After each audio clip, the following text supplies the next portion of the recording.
Yeah, Dr. Pragya Komal will be presenting on tremendous fidelity of vitamin D in age-related neurological disorders. So, Dr. Pragya, over to you. Thank you, sir, for that warm welcome. Are my slides visible? Yes, please go ahead. Yeah. Hello and good afternoon to one and all. Thank you very much for having me here. I hope I keep everyone awake after a lunch hour. Today I'll be talking about some of the health benefits and specifically the neuroprotective and neurotropic effect of vitamin D3 in age-related neurological disorders. You can see our brain is performing a wide number of functions, like from thinking to cognition to decision making. The neurons in various regions of the brain are active all the time. And what will happen if a person is vitamin D3 deficient? All these functions will be impacted at a behavior level, at a neuronal circuit level, and at the molecular level. So, towards the left, you can see that vitamin D deficiency not only affects skeletal, but it has also a extraskeletal effects. It can impact muscle pain. It can lead to high blood pressure. There's bone loss. You are prone to depression. And so overall, it says that it affects your mental health. What is vitamin D3? It's basically a steroid hormone, and it's a very simple nutraceutical which you can either take from the sunlight, all right, or you can take from the diet. The benefits are that it affects definitely all calcium and phosphorus homeostasis, but muscles and immune system extensively available in the literature. But what about the mental health, and that too specifically the age-related neurological disorders? When you take vitamin D3, it gets into the first metabolite form, which is your 25-hydroxy vitamin D3, and by the liver enzyme 25-hydroxylase. And then it gets into the biologically active form. When I say biologically active form means it can bind to its own receptors, which is vitamin D receptors. And these vitamin D receptors are ubiquitous, found in all peripheral and brain organ as well. So 125 dihydroxy vitamin D3 or calcitriol is a metabolite, active metabolite of vitamin D3, and it mediates its action by binding to vitamin D3 receptors. Now, how is this related to aging? Long back, Michael Berridge said that if a person is vitamin D sufficient, regular intake, that will definitely slow down the process of cellular molecular mechanism of aging, and that leads to a healthy aging, and we'll come back to that later. You see that vitamin D3 status is an epiphenomenon state, like it's like a chick or the egg issue. The vitamin D deficiency is actually connected or linked to a myriad disorders, whether it is mental health or the peripheral health. In the brain, the synaptic availability of the vitamin D3, that is your calcitriol and calcidiol, can be different than your serum level as well as your CSF level, the cerebral spinal fluid level. So this is a diagram which is saying that it plays an important role in synaptic plasticity, neuronal communication, calcium signaling, neurotropism, neuroprotection, and anti-inflammatory role. What happens when you have severe vitamin D deficiency? These all are the mental health issues which has already been shown to be a part of VD deficiency. Now, the dose of vitamin D3 has been categorized as severe deficiency, moderate, insufficient, sufficient, and so on. There is very little case of overdose intoxication, but we'll not go into that. So what is the best suitable marker for assessing your vitamin D level? It is your serum calcidiol level. But as I said, the serum calcidiol level is not a good representation of the synaptic levels of your VD levels. Prophylactic dose, which is given by the physicians, are around 400 to 600 IU per day for the infants, because we know the moms, the lactating moms, are during pregnancy. Women are being recommended a lot of daily dose of VD. And these are the age group, the recommended dose, the intermittent dose, and upper tolerable daily dose.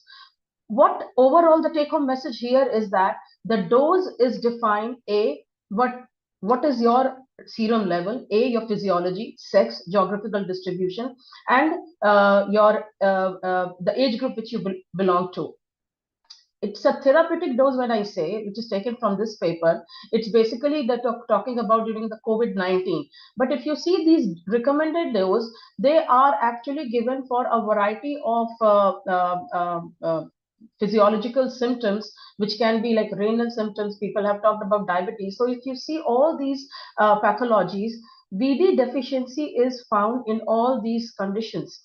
There is a relationship between VD deficiency and age-related neurological disorders, as documented here in the picture. And as I said, it was not me, but long back in 2017, this British scientist, he said that it can be a preventive medicine because VD affects autophagy, means it encourages, it enhances, it takes off the unwanted proteins and it boosts mitochondrial function. And that can actually, if autophagy is fine, that can slow down the process of cellular aging. It has a negative effect, the minus sign represent that it has a negative effect on mitochondrial dysfunction. It combats oxidative stress, inflammation, calcium signaling, epigenetic effect, and telomere shortening. If these phenomena, which is actually a common symptom which is found in all these neurological disorders or mental health issues, that is also an age-related phenomenon, because these all disorders comes with increasing age. So the common factors you can see, whether it is Parkinson's disease, Alzheimer's, amyloid lateral sclerosis, Huntington's, you see inflammation, increased oxidative stress, production of reactive oxygen species, and mitochondrial dysfunction. Very, very important these days, because it has been shown that if you accelerate the mitochondria growth, mitochondrial health, it can deaccelerate the process of pathological aging, because it has been shown that VD combats all these factors which we see here.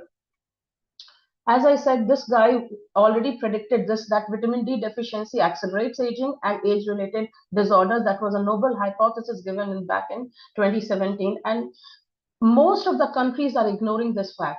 Other documentation about this role comes from the function of vitamin D supplementation in all these diseases. You see, it is actually combating the pro-inflammatory cytokines like tumor necrosis factor, interleukin, and it is increasing the growth factors, glial-derived neurotropic growth factors, neurotropic.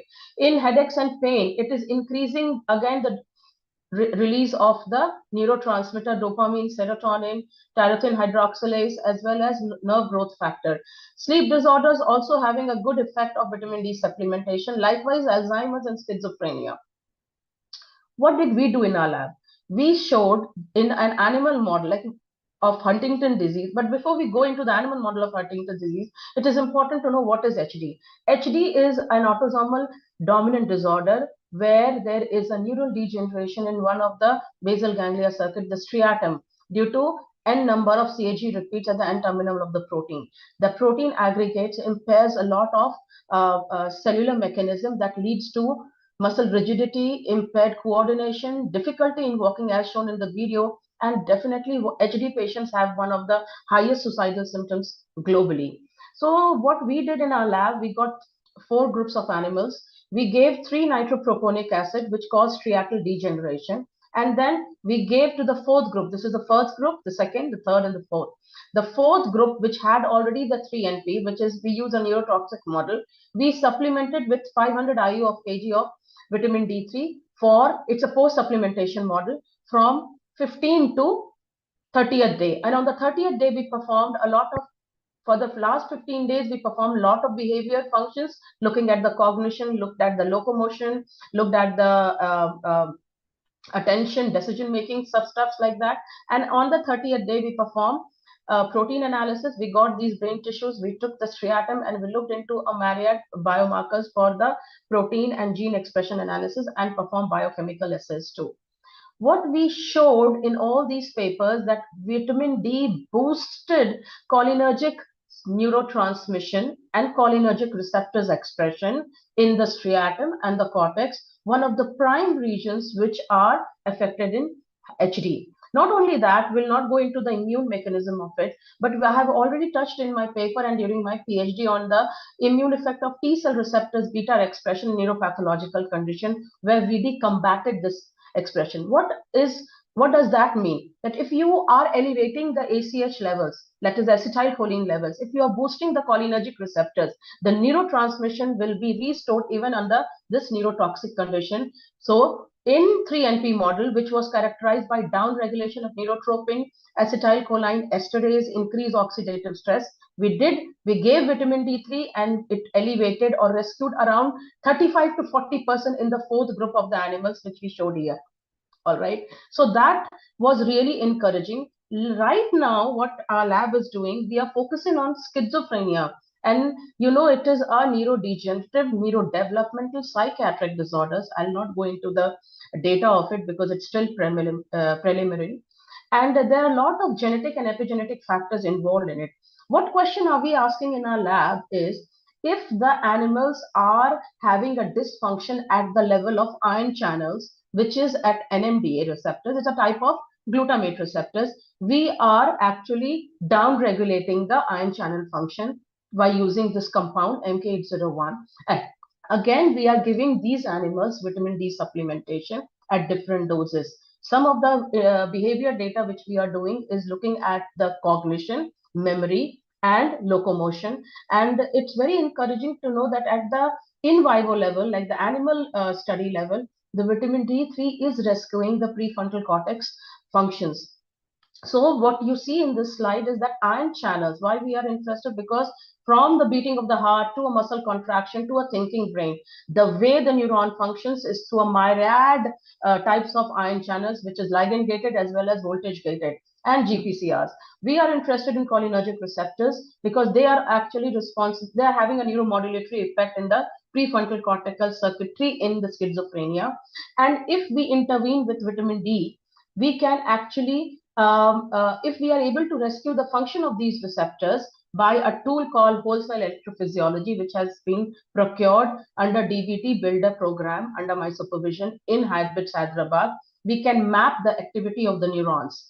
So it is a fundamental functional approach to explore the physiological, pharmacological, and biophysical properties of these inotropic receptors in a normal as well as disease condition.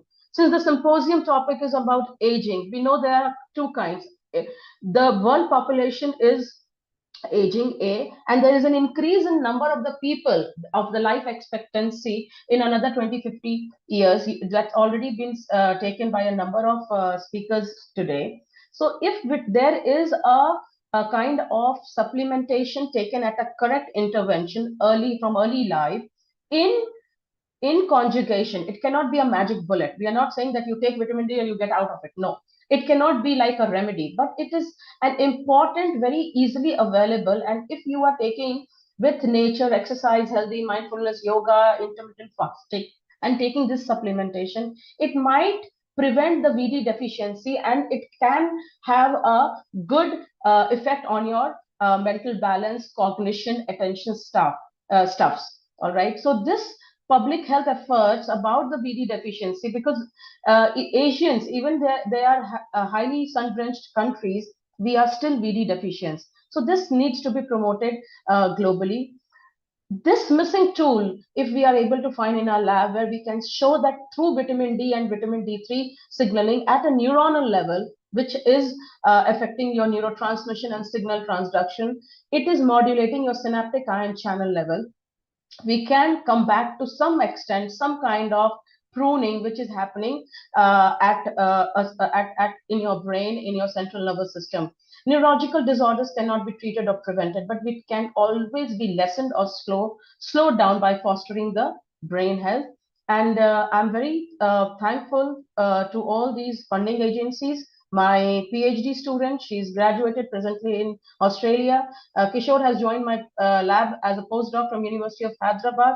And yeah, thank you for your attention. This is my website. If you are interested in collaboration or some more insights on VD, I'll be happy to answer your questions. Thank you so much. Yeah, thank you, Dr. Pragya, for the brief presentations and very well articulated. And it's very important to highlight the importance of vitamin D in the age-related issues. So I think there are some people are already raised their hands that we'll see once the session is over. So that we'll discuss afterwards. So